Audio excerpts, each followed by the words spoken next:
Last year, President Joe Biden directed the Democratic National Committee to give New Hampshire's first-in-the-nation primary status to South Carolina on the DNC calendar.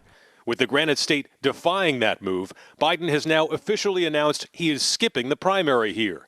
In a letter to New Hampshire Democratic Party Chairman Ray Buckley, the Biden campaign said, quote, "While the president wishes to participate in the primary, he is obligated to comply with the delegate selection rules." We hear a lot of things that are not true in politics from candidates, but to say that the president wants to participate in the primary but won't put his name on the ballot because of the Democratic committee rules that he himself established is really the height of hypocrisy. For decades, one of Biden's most dedicated supporters in New Hampshire has been former House Speaker Steve Shurtleff.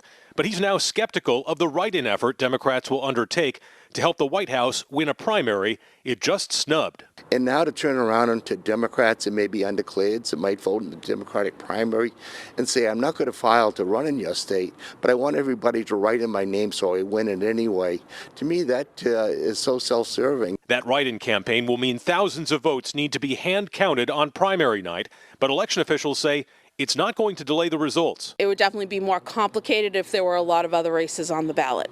The Secretary of State says this fight dates back to the very foundation of New Hampshire's presidential primary a century ago, when people sought to reclaim power over the nominating process from political parties. I know that the Democratic National Committee would like to pick from the beginning who their nominee is going to be, but that's not going to fly in New Hampshire, and we're going to stay the course. Adam Sexton, WMUR News 9.